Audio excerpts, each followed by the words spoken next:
안녕하세요. 저는 수원에 살고 있는 30대 중반의 여성입니다.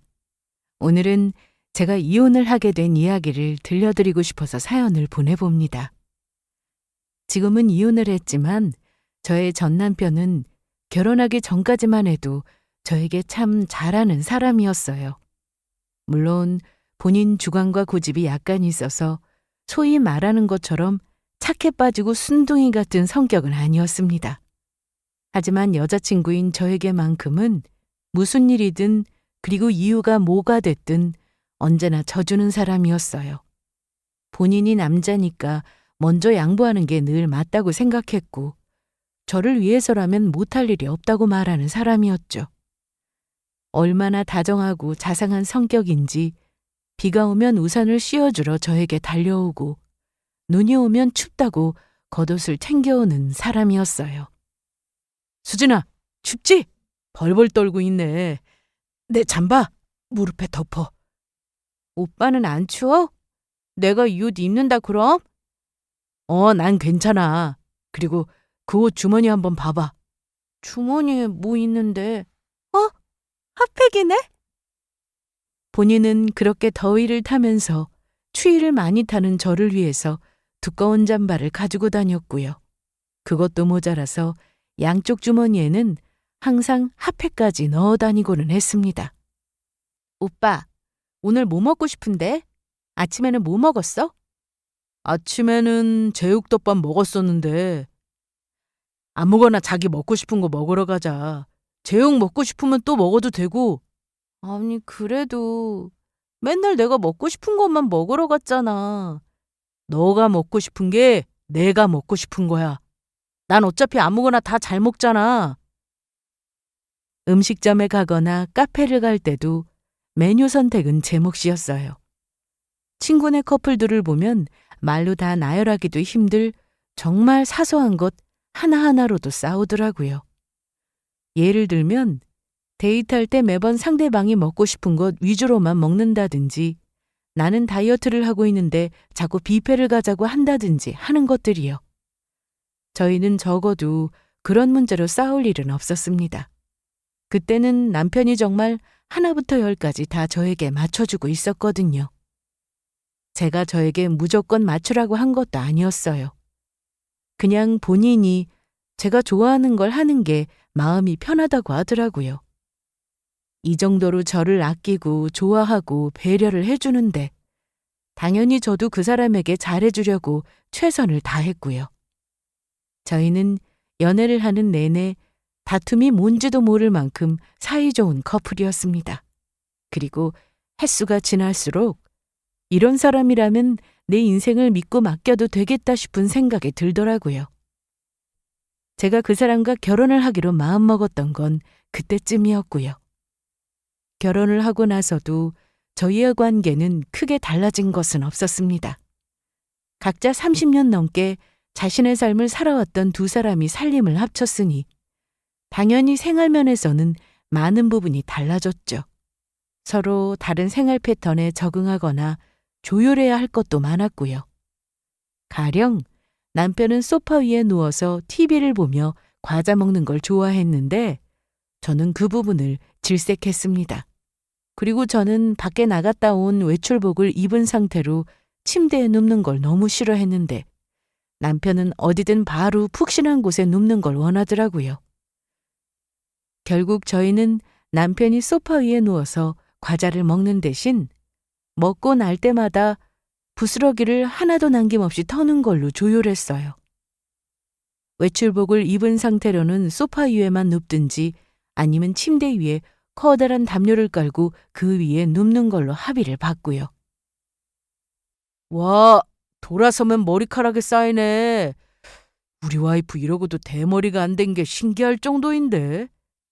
내가 아까 청소기 돌렸었는데. 그 사이에 또 떨어졌나 보다. 내가 다시 돌릴게. 물론 남편에게도 제가 있어서 불편한 부분은 많았을 겁니다. 제 머리가 워낙에 긴 편이라 빠지는 머리카락도 많았거든요. 방금 청소기를 돌려도 또 움직이는 동선을 따라서 바닥에 항상 머리카락이 쌓여 있더라고요. 거기다 남편이 남자친구이던 시절에는 밤늦게까지 게임하는 걸 좋아해서 주말 밤이면 언제나 게임을 하고 점심때까지 늦잠을 잤고요. 하지만 결혼하고 나서는 밤샘 게임은 금지였고 다음날 아침에도 적당한 시간에는 일어나서 저랑 같이 밥을 먹는 게 주말의 일상적인 풍경이 되었습니다. 혼자 살 때보다 당연히 불편해진 점들이 많아졌겠죠. 본인의 자유가 줄어들었다고 생각할 수도 있을 거고요. 여보, 이제 그만 일어나. 우리 오늘 나가서 브런치 먹고 요 앞 공원에 산책하기로 했잖아. 아, 나 너무 피곤한데 오늘만 늦잠 자면 안 될까?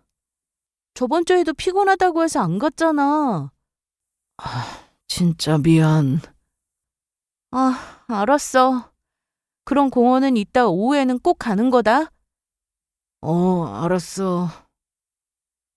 저도 모처럼 주말에는 남편과 함께하고 싶은 것들이 너무 많았지만 적당한 선에서는 포기하는 것으로 타협을 했습니다. 서로가 원하는 걸 100% 다 하면서 살 수는 없는 게 결혼이라는 걸 일찌감치 깨달았거든요. 본인이 원하는 대로만 살려고 한다면 상대방에게는 그것보다 더한 지옥이 없었을 테니까요. 그렇게 타협을 하고 서로 양보를 했다고 해도 불편한 점들은 많았을 겁니다. 하지만 단언컨대 그 불편함들로 인해서 남편과 저의 관계가 달라진 것은 아니었어요. 오히려 신혼 때는 결혼하기 전보다 사이가 더 좋아졌었다고 할 수 있었죠. 오죽했으면 그 사람도 저도 입만 열면 하는 소리가 결혼하기를 참 잘했다였거든요. 지금까지 저희가 살면서 잘한 일을 순서대로 나열해서 꼽는다면 이 결혼이야말로 세 손가락 안에 들어갈 일이라고 생각했겠죠. 당시까지는요. 결혼한 지 2년이 넘어갈 무렵쯤 남편은 아이를 낳고 싶다며 저를 졸라대기 시작했습니다. 하루가 멀다 하고 노래를 불러대더라고요. 남편은 원래부터 아이들을 너무 좋아하는 성격이었어요. 친구들이나 친척들이 낳은 아기는 물론이고 밖에서 데이트를 할 때도 주변에서 다가오는 아이들을 보면 금세 눈에서 하트가 나오고는 했습니다. 어제 영현이가 민수 사진 보낸 거 당신도 봤어? 얼마나 귀엽던지. 봤지. 진짜 귀엽더라고. 민수는 어떻게 안 본 사이에 또 큰 것 같다? 애들이야 하루가 다르게 크니까. 영현이 어릴 때랑 하는 행동이 빼다 박았어. 그래? 아가씨도 어릴 때는 개구장이었나? 저희 시댁에는 자주 소통을 하는 가족단체 대화방이 있었어요. 시누이는 종종 그 대화방에 조카 사진을 올리고는 했습니다. 2년 전에 아들을 낳았는데 집안의 첫 아이라서 그런지 시댁 식구들에게는 더 의미가 남달랐거든요. 게다가 하는 행동도 무척이나 귀여웠고요. 남편은 시누이가 조카 사진을 보낼 때마다 예뻐서 어쩔 줄을 몰라 하더라고요. 우리도 우리 닮은 아기 낳으면 이렇게 예쁘겠지? 생각만 해도 너무 좋지 않아? 예쁘게 하겠지. 그럼 기다릴 거 뭐 있어? 우리 하루라도 빨리 낳자. 그 문제는 벌써 이야기 끝난 거잖아. 아기는 조금 더 있다가 가지자고. 아이, 그러기는 했는데 나 아무리 생각해도 못 참겠어. 그때까지 어떻게 기다려? 남편도 저도 회사에서는 진급을 앞두고 있었습니다. 특히나 저는 과장 진급을 노리고 있었고요.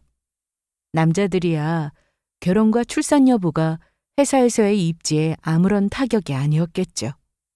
하지만 저의 경우는 달랐습니다. 임신 사실을 알릴 때부터 회사에서 받을 눈치는 보지 않아도 뻔했어요. 출산을 하면 당연히 출산휴가를 써야 했으니 그 사이에 찾아올 업무 공백에 같은 팀 동료들이 싫어할 것은 당연했고요. 돌아오고 나서 제자리가 그대로 남아있을지도 의문이었죠. 진급에서 밀리는 것은 말할 것도 없었습니다. 제 위에 있는 선배들 중 아이를 낳지 않은 사람들만이 진급 누락 없이 무사히 진급을 할 수 있었거든요. 이게 현실이었습니다. 입사 초기부터 그런 회사 분위기를 알고 있었던 저는 남편과 결혼할 때부터 이미 이 문제에 관한 논의를 마쳤었어요. 아기는 제가 과장을 달고 나서 가지기로요. 당연히 남편도 그때는 무조건적으로 동의를 했던 문제였고요. 맞벌이를 하지 않겠다면 모를까 제가 아이를 낳고 집에서 노는 건 저희 둘 다 원치 않았었으니까요. 그런데 이제 와서 남편이 저렇게 다른 소리를 하는 것이었습니다. 처음 몇 번에는 그저 장난인 줄로만 알았어요. 그냥 해보는 투정 같은 거라고 생각했었죠. 그런데 그게 아니더라고요. 매일같이 아기 노래를 불러대는 남편을 보니 저도 슬슬 화가 나기 시작했습니다. 하루 나를 잡고 진지하게 물어보니 남편이 그러더라고요. 처음에는 그렇게 약속하긴 했는데 자꾸 주변에 아기 낳고 사진 올리는 친구들 보니까 너무 부럽더라. 어차피 낳을 거 그냥 좀 빨리 낳으면 안 돼? 그럼 내 진급은? 진급은 아기 낳는다고 꼭 늦춰지리라는 보장도 없고 그렇다고 하더라도 내가 다 책임질게. 어? 내가 회사에서 더 열심히 해서 돈 잘 벌어올게. 참, 자기 일 아니라고 태평하게 이야기하네. 내 커리어는 상관없어? 아니, 상관이 있지. 그런 뜻이 아니잖아. 그리고 솔직히 말해서 한 살이라도 젊을 때 빨리 낳는 게 당신 몸에도 무리가 덜 갈 거 아니야. 아기는 말할 것도 없고. 난 당신도 걱정돼서 그래. 안 그래도 골골거리고 약한 편인데. 아이씨고, 이제는 내 생각해서 그런다고? 결론적으로 말해서 저희는 그 해에 결국 아기를 가지게 되었습니다. 직장을 다니고 있는 주변 지인들에게 이 문제로 많은 조언을 구했었거든요. 의견은 반반이었습니다. 어차피 가질 거라면 젊을 때 빨리 낳는 것도 나쁘지 않다는 것과 아니다. 무조건 엄마 커리어와 미래가 우선이다라는 의견이었죠. 이래저래 고민하던 저는 결국 하도 졸라대는 남편의 상화에 못 이겨 진급을 미루는 한이 있더라도 아이를 먼저 낳기로 결정했습니다. 언니, 저희 왔어요. 어서 와요, 아가씨. 어머, 어머님, 뭘 이렇게 많이 가져오셨어요? 많기는 그릇이 커서 그렇게 보이는 거지 뚜껑 열어보면 얼마 되지도 않는다. 상일이가 너 입맛이 없다고 하길래 반찬 좀 했어. 아유, 말도 말아요, 언니. 엄마가 며칠 전부터 얼마나 언니 걱정을 하던지. 안 그래도 몸도 약한데 입 더 심하게 하면 큰일이라고요.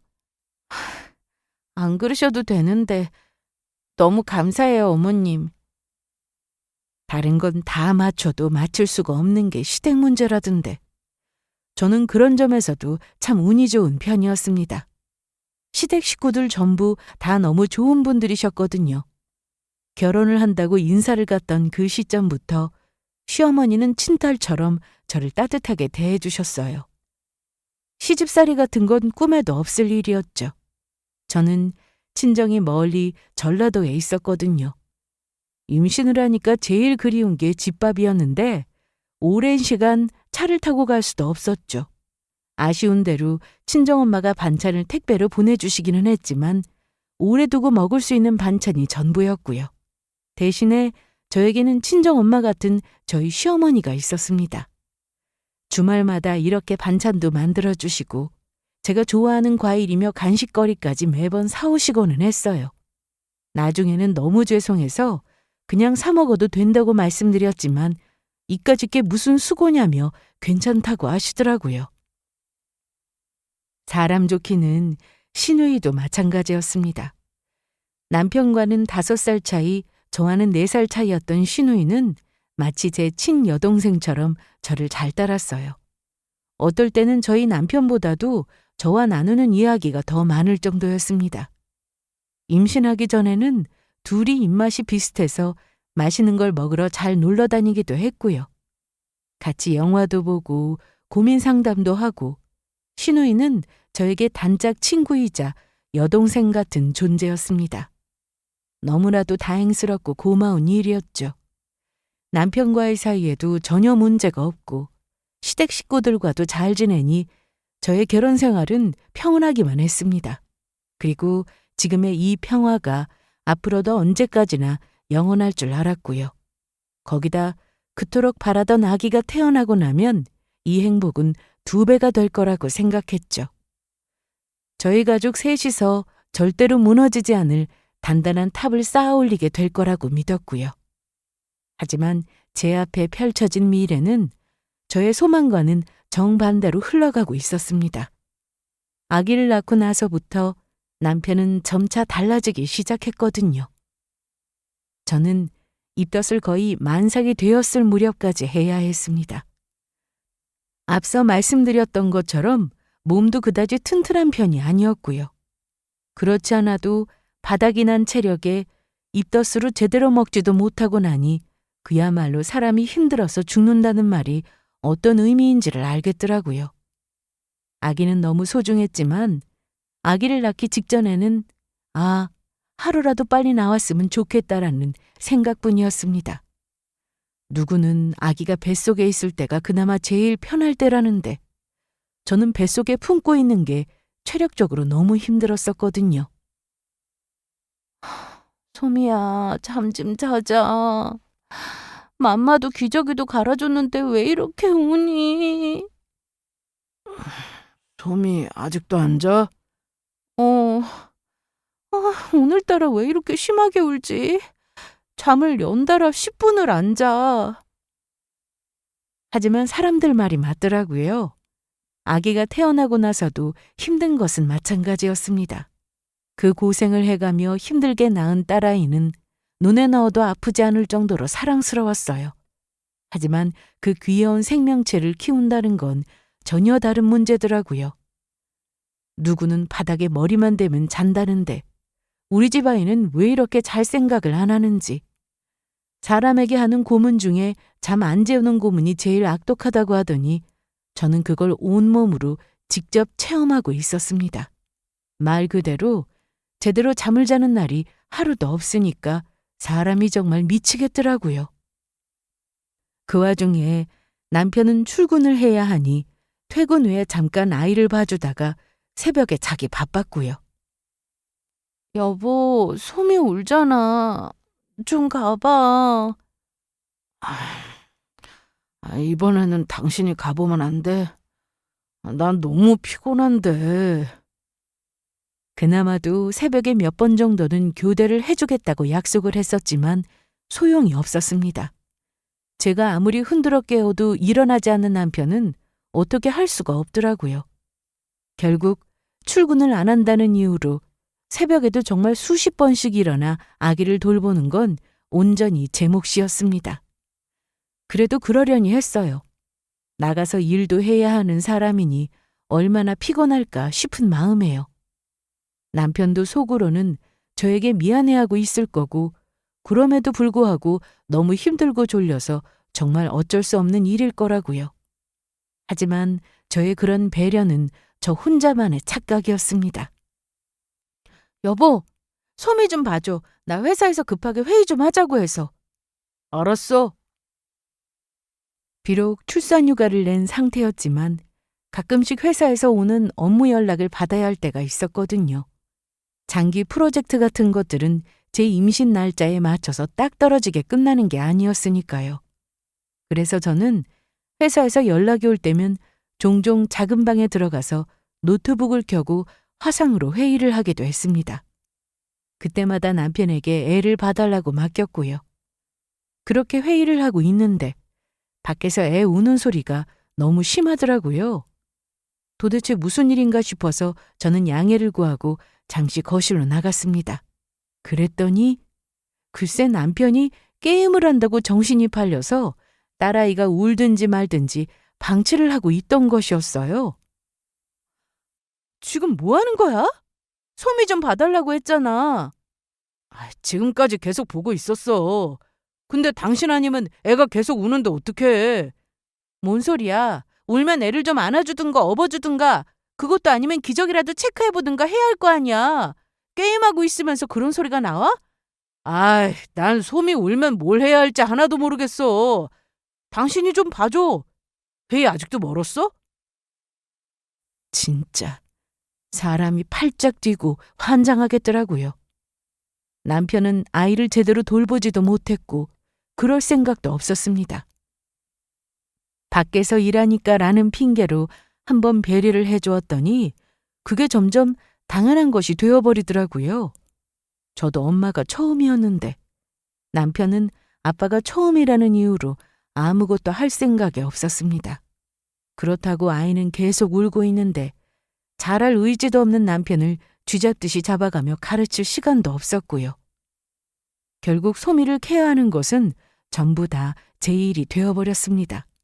그런 상황이니 제가 아이를 보는 것 말고는 정말 아무것도 할 수가 없더라고요.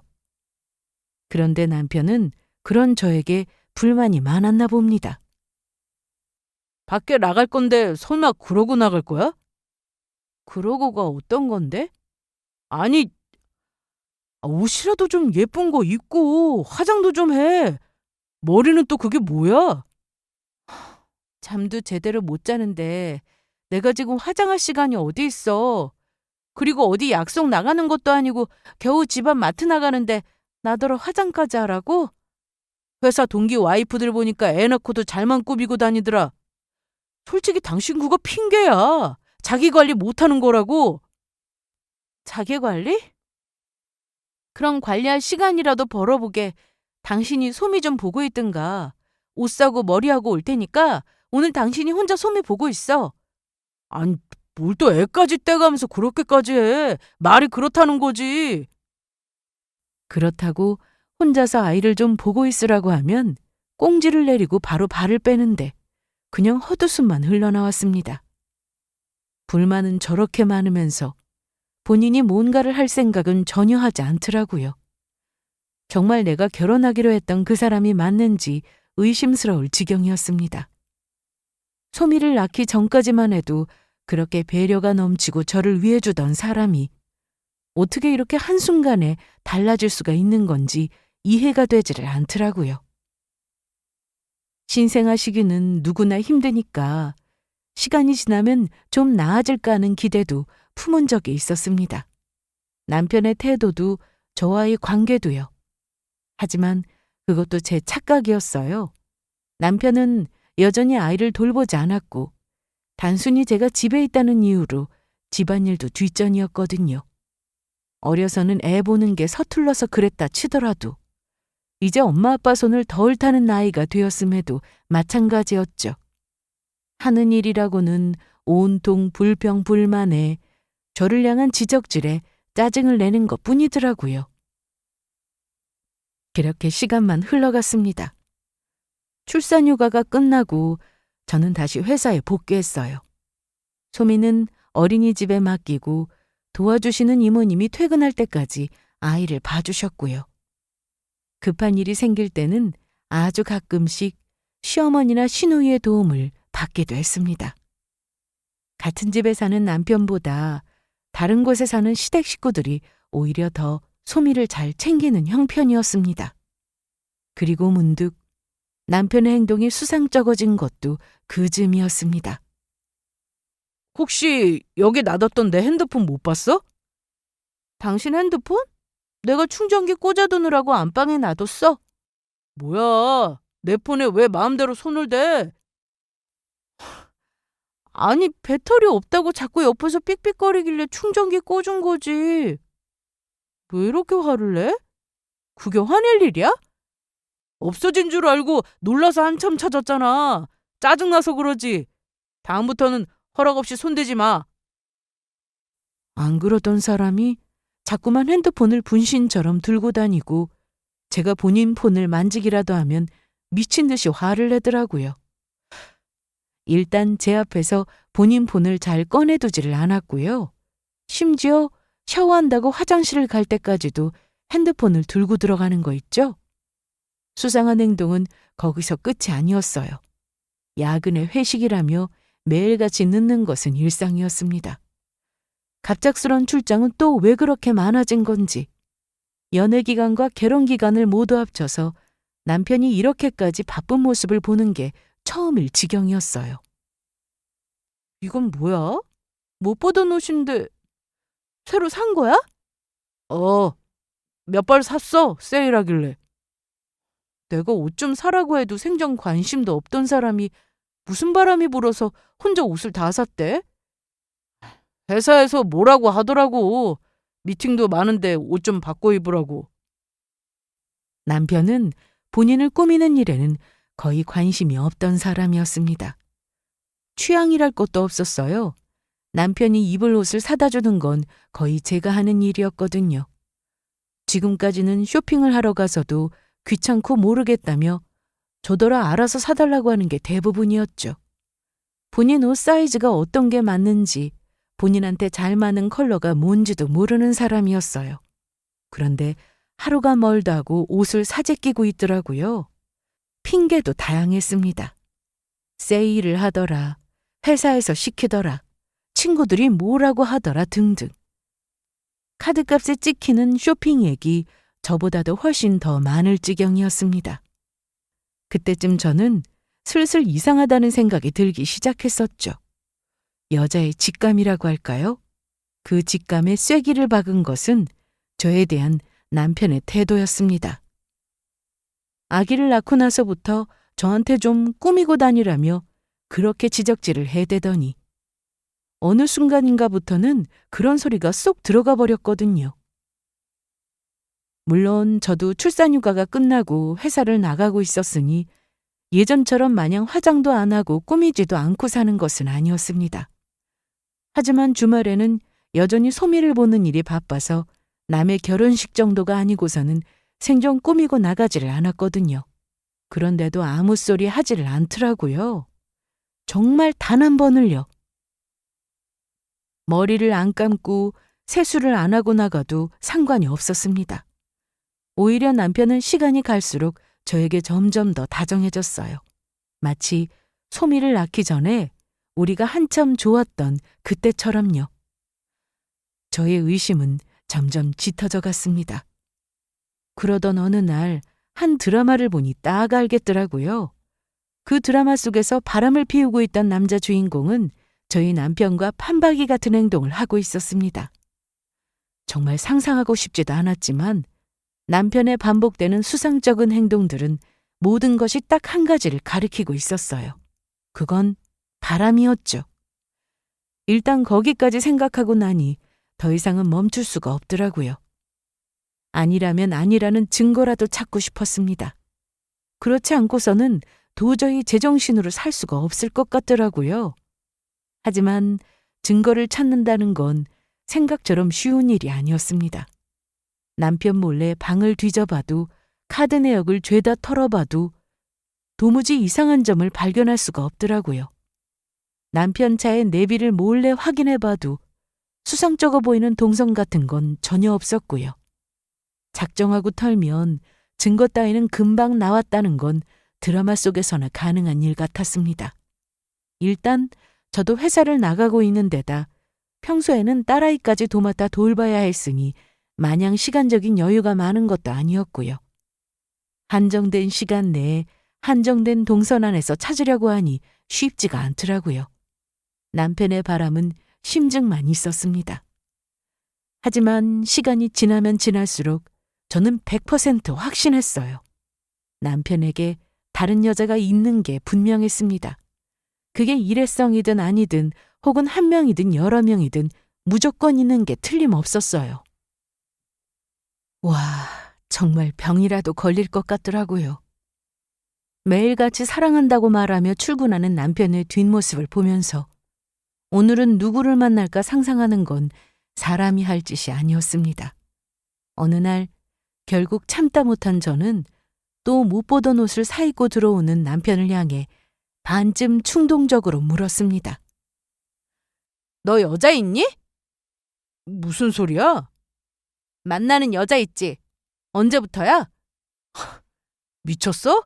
잘 있다가 갑자기 오밤중에 무슨 헛소리야? 저도 충동적으로 물어본 이야기이긴 했지만 남편의 반응은 제 예상보다 더 격한 모습이었습니다. 아주 길길이 날뛰면서 소리까지 질러대더라고요. 외도를 인정하기는커녕 오히려 저더러 의부증에 걸린 게 아니냐고까지 하면서요. 순순히 인정하지 않으리라는 생각은 했지만 이런 적반하장은 또 예상 밖이었습니다. 그때쯤 저는 거의 한계였어요. 상대방의 외도를 알면서도 가정을 지키고 싶어서 참아줄 수 있는 사람도 있다던데 절대로 저는 그런 사람은 아니었죠. 딱 미쳐버리기 직전이었거든요. 저는 더 이상 못 참겠다며 이혼하자고 말했습니다. 인정도 반성도 사과도 하지 않은 남편의 저 쓰레기 같은 모습을 보고 있자니 하루라도 더 빨리 갈라서는 게 그나마 제 정신건강을 지키는 유일한 길이겠다 싶었거든요. 이혼? 무슨 말 같지도 않은 소리야. 누구 마음대로 이혼을 해? 왜? 너도 이혼하고 대놓고 다른 사람 만나면 더 좋은 거 아니야? 무슨 다른 사람이야. 그리고 이혼할 거면 재산은 바라지도 마. 네가 먼저 요구한 거니까 양육비 뜯어낼 생각도 하지 말고. 알았어? 소미를 너한테 맡길 생각도 없었다만 애초에 너는 네가 키울 생각도 없었구나. 이혼을 하자고 하니 입으로는 싫다고 하면서 아주 좋아 죽더라고요. 옳다쿠나 하고 애만 데려가라면서 양육비도 재산분할도 없다는 소리를 청산유수처럼 읊어대는데 기가 막혔습니다. 아주 이 순간만 기다렸구나 싶더라고요. 시댁에서 이 사실을 알게 된 것은 순식간이었습니다. 너 진짜 생각이 있는 거야, 없는 거야? 이혼은 무슨 이혼이야? 자식까지 있는 마당에. 아이, 제가 이혼하자고 했어요. 저는 아무 소리도 안 했다고요. 네가 이혼당할 짓을 했으니까 하자는 거겠지. 소미 애미가 오죽했으면 저러겠어? 빨리 가서 잘못했다고 싹싹 빌어, 이놈아. 됐어요. 저도 만정 다 떨어졌어요. 시어머니는 이혼을 하겠다며 찾아온 남편의 등짝을 때리면서 뜯어말리기 시작하셨어요. 고집을 부리는 남편에게 미친 거 아니냐고 역정도 내셨고요. 그렇다고 달라질 인간도 아니었지만요. 저는 남편이 바람을 피운 게 확실하다고 말했습니다. 남편은 제가 의부증이라고 말했고 시어머니는 한숨을 푹푹 내쉬셨죠. 소미애미도 증거도 없다면서. 바람이라고만 생각하지 말고 내가 봤을 때는 너희 둘 다 소미 낳고 감정이 상해서 그런 것 같구나. 서로 소원해진 부분이 있으면 대화로 풀어야지. 부부가 살다 보면 좋을 때도 있고 나쁠 때도 있는 법인데 그때마다 이혼하자고 하면 어떡해? 자식 생각도 해야지. 어머님, 다른 건 다 이해할 수 있어요. 그런데 바람은 아니에요. 저도 오죽하면 이러겠어요? 증거만 없을 뿐이지 확실해요. 제가 알아요. 단호한 저의 말에 신우이는 어쩔 줄 몰라하며 제 손을 꼭 잡았습니다. 언니, 괜찮아요? 오빠 진짜 제정신이래요? 소미도 있는데 무슨 이혼을 하겠다고. 기가 막혀서 정말. 난 괜찮아요. 근데 도저히 더는 같이 못 살겠어요. 시댁을 다녀온 뒤로도 저희는 한참이나 더 이혼 문제로 공방전을 벌여야 했습니다. 저는 이꼴저꼴 다 보고 싶지 않아 협의 이혼을 원했지만 남편은 제가 말한 이혼 조건은 하나도 들어줄 수가 없다고 난리를 쳐댔거든요. 제가 무리한 조건을 내건 것도 아니었습니다. 소송을 걸어도 똑같이 나올 법한 각자의 재산 분할과 아이에 대한 양육비가 전부였어요. 하지만 그 최소한도를 들어줄 수가 없다고 하니 남은 것은 소송뿐이었습니다. 문제는 확실한 증거가 없다는 것이었어요. 변호사와도 상담을 해봤지만 바람을 피웠다는 것 같다는 정황 증거만으로는 바람을 사유로 한 이혼은 어렵다는 답변을 내놓았고요. 결국 저는 이러지도 저러지도 못한 채 시간만 흘러가고 있었습니다. 그러던 와중에 신우이가 하던 샌드위치 가게가 망했다는 소식을 듣게 되었어요. 그 가게는 신우이가 다니던 회사를 나오면서 받은 퇴직금과 그동안 모아두었던 돈을 털어서 차린 회사였어요. 아이를 낳으면서 회사에서 하도 눈치를 줘서 더 다닐 수가 없었거든요. 앞으로 아이도 키워야 하니 재취업을 하는 대신에 조금 자유롭게 시간을 쓸 수 있는 가게를 차리기로 했던 거죠. 1년 전부터 가게가 어렵다는 소식은 들었었는데 제 생각보다도 훨씬 더 힘들었던 모양이었어요.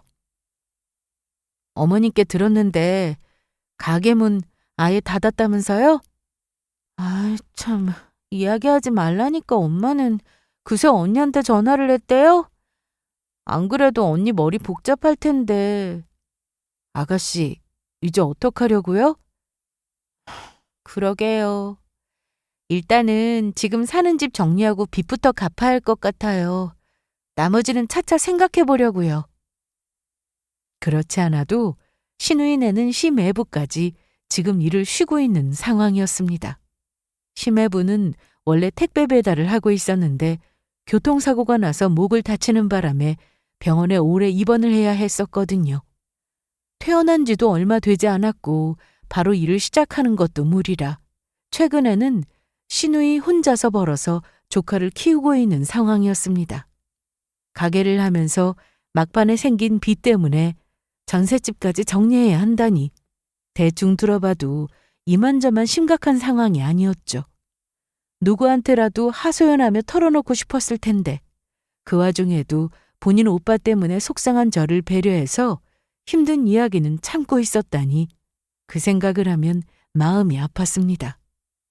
이튿날 아침 저는 출근길에 시누이에게 1,000만 원을 보내며 메시지를 남겼습니다. 큰 도움은 안 되겠지만 일단 제일 급한 일에 쓰고 갚는 건 여유 생길 때 천천히 하면 된다고요. 바로 전화가 걸려오더라고요. 언니, 갑자기 이게 뭐예요? 별것 아니에요. 그냥 급한데 써요. 당장 현금 쓸 일 많을 텐데. 아니에요. 이거 너무 큰 돈이잖아요. 우리 사이에 무슨 그런 걸 따져요? 가족이 힘들다는데 당연히 도와야지. 내가 오빠랑 이혼한다고 해서 우리도 남처럼 지낼 건 아니잖아요. 너무 고마워요, 언니. 고마워요. 시누이는 한동안 말을 잇지 못했습니다. 그러더니 잔뜩 잠긴 목소리로 고맙다는 말만 반복하며 전화를 끊었어요. 떨리는 목소리가 어찌나 짠하든지 한숨이 저절로 나오더라고요. 저에게도 적은 돈은 아니었지만 저 목소리를 듣고 나니 그 돈을 보내기를 잘했다는 생각이 들었습니다. 힘들다는 이야기를 듣고 마음에 걸려서 밤새도록 잠을 자지 못했었거든요. 남편이 미운 건 남편의 일이고 어쨌거나 시누이는 제 친동생처럼 지내온 사이였으니까요. 그런데 그날 퇴근 시간이 다 될 무렵 시누이에게서 메시지 한 통이 더 도착했습니다. 언니, 빚은 이걸로 갚을게요. 곧이어서 들어온 다음 메시지에 저는 하마터면 소리를 지를 뻔했어요. 다음 메시지는 사진 한 장이었습니다. 영화관으로 보이는 곳이었어요. 어떤 남자가 다른 여자를 무릎에 앉히고 뒤에서 껴안은 상태로 웃고 있더라고요. 저는 사진을 보자마자 입을 틀어막았어요. 그 사진 속의 남자는 제 남편이었습니다. 덜덜 떨리는 손으로 사진을 몇 번이고 확대해 보았지만 결과는 같았죠. 시누이에게서 전화가 걸려오더라고요. 언니, 미안해요. 엄마가 하도 말려서 말을 못했어요. 그럼 이거 알고 있었던 거예요? 네. 언니가 알기 전에 어떻게든 이혼은 막아보려고 엄마가 오빠 따로 불러서 정신 차리려고 몇 번을 이야기했는데도 소용이 없더라고요. 시누이는 미안하다는 말을 반복했어요. 우연히 영화관에 갔다가 둘이서 저러고 있는 걸 목격했었다고 하면서요. 차라리 저에게 알리자고 말했지만 시어머니가 굳고 말렸다고 하더라고요. 그 사진까지 제가 알게 되면 이혼 무조건 하게 되는 거라면서요. 증거를 못 잡으면 그것 때문에라도 제가 이혼을 하지 않을 거라고 생각하셨던 모양이었어요. 소미도 있는데 이혼은 말려야 하지 않겠냐고 하시면서요. 시누이는 그동안 너무 마음에 걸렸었다며 그래도 결국 이혼을 한다고 하면 저에게 알리려고 했다고 하더라고요. 저는 한숨이 터져나왔습니다. 전화를 끊고 나서 다시 그 사진을 들여다보는데 그냥 웃음만 나오더라고요. 사진 속의 그 여자는 저도 아는 사람이었습니다. 언젠가 남편을 데리러 회사에 갔을 때 몇 번 마주친 적이 있었던 남편 회사 동료 여직원이었어요. 제가 얼굴을 기억하는 이유는 당시에도 어쩐지 찜찜했던 느낌이 남아있었기 때문이었고요. 회식 자리라며 사진을 찍을 때마다 남편의 옆자리 혹은 맞은편 자리에서 보이던 동료 여직원, 그리고 술 취한 남편을 데리러 갔을 때도 근처에서 저를 보며 어색하게 웃던 그 여직원. 그 모든 게 다 바람이었다니. 시누이가 보내준 사진은 그야말로 결정적인 증거였습니다. 제가 그렇게 찾아 헤맸던, 하지만 끝내 찾을 수가 없었던 바로 그 사진이었죠. 그날 저는 곧장 남편의 회사 근처로 향했습니다. 저희 회사는 5시 퇴근이었기 때문에 정시 퇴근을 하고 바로 달려가던 남편의 퇴근 시간에 맞출 수가 있었거든요. 저는 남편 회사 건물이 보이는 곳 가까이에 몰래 숨어서 남편이 나오기만을 기다리고 있었습니다. 조금 기다리고 있으니 남편이 동료들과 함께 인사를 나누며 정문을 빠져나오더라고요. 함께 가던 동료 셋과도 버스 정류장에 도착하기 전에 뿔뿔이 흩어졌고요. 그런데 정류장으로 가는가 싶던 남편이 방향을 틀어서 왔던 길을 다시 돌아가더라고요. 저는 급하게 그 뒤를 쫓았습니다. 잠시 후 골목을 몇 번이나 돌아가던 남편이 발길을 멈춘 곳은 어느 편의점 앞이었어요. 편의점 안쪽을 향해서 전화를 걸며 누군가에게 손을 흔들더라고요. 곧 편의점 안쪽에서 누군가가 뛰어나왔습니다. 그리고 남편을 향해서 안기더라고요. 그 다음은 말씀드리지 않아도 누군지 짐작이 가시겠죠? 그 여자였어요. 정문에서 남편과 인사를 나누며 반대 방향으로 갔었던 그 여직원이요. 왜 이렇게 늦게 왔어? 한참 기다렸네. 미안해. 김대리가 눈치도 없이 자꾸 한잔하자면서 쫓아오더라고. 떼놓고 온다고 시겁했어. 참, 앞으로는 김대리한테 다른 핑계 좀 대봐. 안 그래도 우리 퇴근하고 1~2시간밖에 같이 못 있는데 기다리는 시간도 아깝다. 그러게. 이사해서 반대 방향으로 간다고 할까? 알고 보니 두 사람은 퇴근하고 늘 이런 식으로 몰래 미래를 즐겨왔던 모양이었어요. 저 1~2시간이라는 건 집에 들어오기 직전에 함께 보낼 수 있는 데이트 시간이었을 테고요. 어쩐지 예전에는 누가 뭐래도 칼퇴근을 하던 사람이 요즘은 매일같이 1~2시간씩 잔업을 하고 온다고 하더라고요. 다 이유가 있었던 거죠. 상대를 알고 나니 이렇게 넘쳐나는 증거를 왜 그때는 몰랐던 걸까요? 증거를 모으자마자 저는 바로 변호사를 통해 이혼 소송을 걸었습니다. 하루아침에 이혼 소장을 받게 된 남편 놈은 기가 막힌다는 어투로 빈정대기 시작하더라고요. 앞으로 무슨 일이 벌어질지 꿈에도 모른 채로요. 기어이 이혼 소송으로 가자고? 너 진짜 자신 있어? 난 자신 있으니까 너도 얼른 변호사부터 선임해. 너 제발 병원부터 가봐. 의부증 그거 정신병이야. 언제 정신 차릴 거야? 저런 막말도 언제까지 지속할 수 있나 어디 한번 계속해봐라 싶더라고요. 상황이 역전되기까지는 그리 오래 걸리지 않았습니다. 소장에 적힌 혼인 파탄 사유인 배우자의 부정행위가 단순히 저의 일방적인 주장이 아니라는 게 밝혀졌거든요. 재판에서는 시누이가 보내준 사진과 그 밖에 제가 두 사람을 쫓아다니며 찍어둔 그 모든 사진들이 전부 증거로 인정되었습니다. 이걸 언제? 너 나 몰래 뒷조사하고 다녔어? 이 마당이 그게 지금 중요할까? 할 말이 그게 다야? 이런 걸 다 가지고 있으면서 그 연기를 한 거야? 너 진짜 소름 끼치는 여자야. 알아? 내가 이러니까 너랑 같이 못 사는 거라고. 그 모든 외도의 증거가 드러났음에도 저 인간은 끝까지 반성이라는 걸 모르더라고요. 오히려 온몸을 부르르 떨면서 저를 향해서 삿대질을 해댔습니다. 저의 이런 행동들로 인해 본인이 외도를 할 수밖에 없었음을 변명이라고 늘어놓으면서요. 그 모습을 보는데 참 별의별 생각이 다 떠올랐습니다. 한때 내가 사랑했던 사람과의 마지막 모습이 이렇게까지 더러운 기억이 될 수밖에 없다니. 어쩌다 우리가 이렇게 되어버렸나 싶더라고요. 웃기지 마. 네가 나랑 같이 못 사는 게 아니라 내가 너랑 같이 안 사는 거야. 네가 이혼당하는 거라고 나한테. 저는 양육권을 가져왔고 유책배우자가 된 남편놈은 당연히 위자료와 양육비를 지급할 의무를 가지게 되었습니다. 재산분할은 당연했고요. 한 푼도 줄 수가 없다고 발작을 해대던 모습은 어디로 가고 그제서야 우는 소리를 해대면서 깎아줄 수 없냐는 둥 양육비가 과하다는 둥 헛소리를 해대더라고요. 나중에 알게 된 사실이었지만 남편놈이 바람을 피우기 시작한 것은 제가 소미를 낳고 제 반년도 지나기 전이었어요. 아이를 낳고 너무 관리를 안 하는 모습에 정이 떨어졌고 그 사이에 다른 여자를 보면서 마음이 흔들렸다. 이게 그 인간의 마지막 변명이었습니다. 참 뭐라고 해야 할지 할 말이 없더라고요.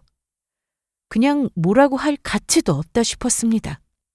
배 갈라가며 제 자식을 낳은 와이프에게 관리 운운하며 바람을 피웠다는데 더 이상 무슨 할 말이 있겠어요? 소송이 끝난 직후 시어머니는 저에게 미안하다는 말씀을 하셨어요. 그냥 이혼만은 막고 싶어서 그랬다고 우시더라고요. 어떤 마음이신지는 알 것 같아서 저도 그냥 고개를 끄덕였습니다. 신우이와는 그 뒤로도 종종 연락을 하고 있어요. 가끔씩은 저를 찾아와 함께 데이트를 하기도 하고요. 둘 다 전 남편 놈의 이야기는 최대한 언급을 피하면서요. 그래도 딸아이의 아빠인지라 아예 연락을 끊는 건 불가능한 일이더라고요. 남편 놈은 몇 달에 한 번 정도 딸아이를 만날 때 저를 찾아오고는 합니다. 그 여자와도 헤어졌다고 하더라고요. 참, 상간녀 소송을 당하면서 그 여자는 회사도 관뒀었다고 했고요. 회사 내에도 소문이 쫙 퍼져서 더는 고개를 들고 다닐 수가 없었다고 하더라고요. 저의 이야기는 여기까지입니다. 들어주셔서 감사합니다.